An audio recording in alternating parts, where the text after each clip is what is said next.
Christina, lovely to meet you. Good to meet you. So you are ASOS's Marketplace Business Manager. Yes. Tell us how you got started in the role. So I had been out of work for a couple of months actually. I was made redundant from my last role, which is completely different. And I had been blogging full time for about 6 years. Right. And when I saw this role come up, I thought it's right on the money for me. I know exactly what it is that they want to do. And so when I applied for the role, they were literally like, yeah, we know exactly who you are. So coming for an interview, I didn't have to interview. Yeah. But come in and actually, then I got the role, which was pretty straightforward. It's pretty easy actually. So what did your day-to-day role at ASOS entail? So my role at ASOS is all about looking for kind of emerging talent and young designers and giving them access to our platform to hopefully sell to our customers. So Marketplace has about 3 million different users on site. So it's giving them the opportunity to sell to that customer and hopefully grow with us to become like a household name. Fantastic. And just going back a little bit, you said you first had a blog. Yes. The Call, I believe it's called. Fantastic. Yeah. So talk to us a bit about that. Yeah, so that started in 2010, and basically it was just a matter of that I really enjoyed working with young brands. I had always kind of done it slightly. I had started my own brand when I was 16 and kind of just run with that kind of momentous, and I think it was just I really wanted to work with young designers but also promote them, and I felt that there wasn't a space to do that, and so the call was all about promoting young brands and really getting them out there, getting them access to a whole world of people who might not know who they are.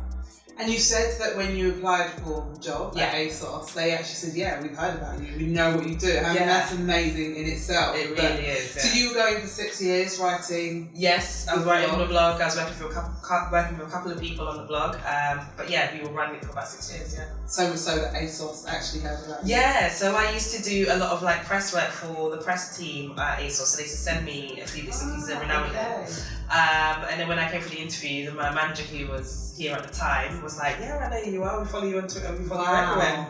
Like, you sound like you know what you're doing, so it'd be great for you to come on board. And I was like, yes. You don't ask me twice, I will do it. I think it's so amazing that you've almost created your own, opportunity there, and that, you had that content going from before, they were aware of it, so it's just like a perfect fit for you to progress into. So talk a bit about that, I suppose, entrepreneurial side of you and how, you're able to sort of express that in your current role. Definitely. So I think one of the key things I always tell people is, when people think that you work for a company, they assume that you just don't have your own kind of role and you can't really express yourself as much. And I think doing the call before working at ASOS always gave me access to a whole bunch of a big network of people. And so I could bring that into my role really easily. And I was like, I know who to approach, I know who to speak to, and really kind of access different areas. And I knew events that I used to go to anyway that would work perfectly for ASOS. And so getting involved with those and really just reaching out to my contacts and being like, this is where I work now. This could be great for you, why don't you get involved? So I think using that side, that kind of entrepreneurial side of what I used to do within the business has really been a benefit to my role and seeing me grow from being an executive to a manager, really, which is great.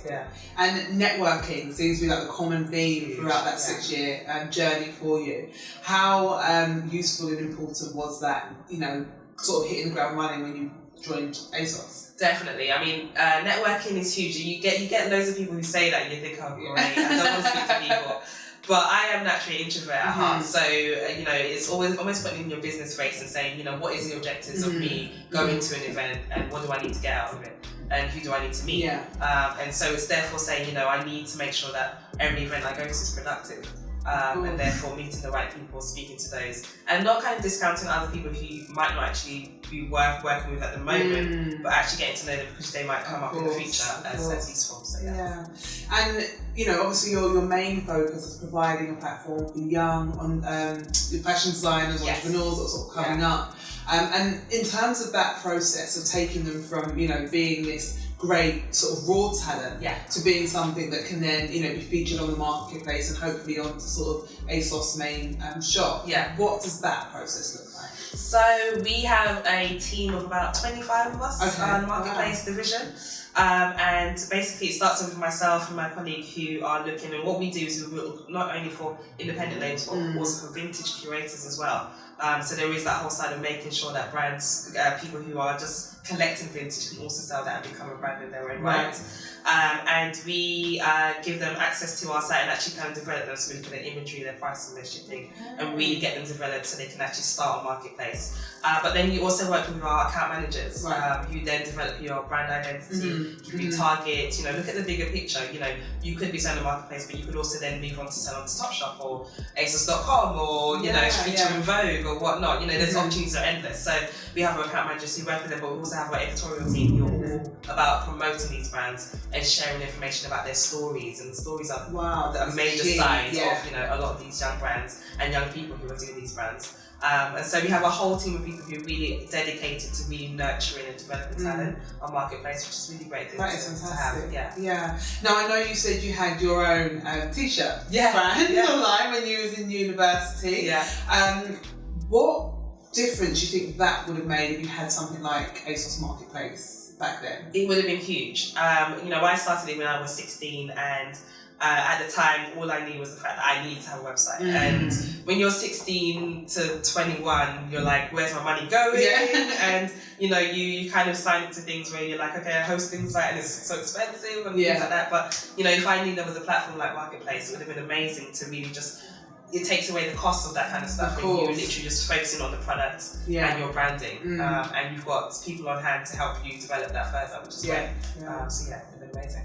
And what do you think young designers now, or those interested in fashion in some capacity, what do you think they need to be doing? What do you think they need to be aware of in order to get recognised? Definitely. So I think to be recognised by people like buyers or even just scouts or managers like myself. It's all about knowing the trends that are available, and I think a lot of brands will see other t-shirt brands do the same thing. It's like, I can stick a logo on something, that's great, but actually what makes you different? I think communicating that through your Instagram, through your own site, making sure that you have a story, what is it about you that stands out from the rest? There's so many streetwear brands out there, or what makes, different brands like Wasted Paris amazing, more amazing than other brands, or Supreme more amazing than other brands. Fantastic. If there was anything that you could do differently in your own journey, what would that be?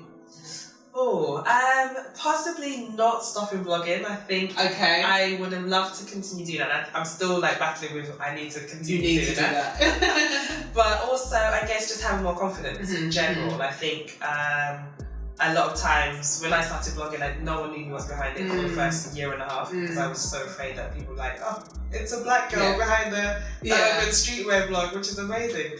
But back then it was like, oh, it's just not heard of, so why would you want to promote that? But being more confident in every decision that you make, I think is key, and that's the certain things that would change. And in terms of your current role, sort of transitioning from creating this amazing blog that got you the recognition to get the role, what do you think has been sort of one of the biggest challenges that you've had to overcome in that transition? I think it's just the idea of risk taking. So one of the challenges that from this kind of transition between starting your own sort of company to actually work for someone else is being able to manage risks a lot better. When it's your own thing, you kind of can do it, it's something new. But when you work for a company, you do have to kind of have accountability as to what's happening. And I know for a fact I've started projects here at ASOS, and it hasn't turned out well. I'm like, okay, what do I do? But you kind of have to realise you are working for a company, but you do have support, and so it's not all on you, and you have to learn from it, and you have to develop from there. Okay. And lastly, the future of fashion, being in the position you are in, what does that look like, and what can young people, or what do they need to be aware of in terms of moving forward? So I think one of the key things at ASOS as a company is fashion with integrity, and that's a huge area for us to really kind of step into delivering fashion that has integrity and that really kind of speaks to people. So I think for young designers and for emerging brands is thinking about where does your fashion brand come from, and what kind of things are you looking at. So when people talk about sustainability, are you looking at the way people work and how they develop and how they what kind of conditions they're working in, or where's the product coming from, is cotton safe, is denim good, really looking into those kind of things. I think that's going to be a major thing for fashion, and I think if emerging brands and designers getting that from early and thinking about it, you're kind of right on the money on that. Okay, right. Well, fantastic. Thank you very much. Thank you. Thanks for having me.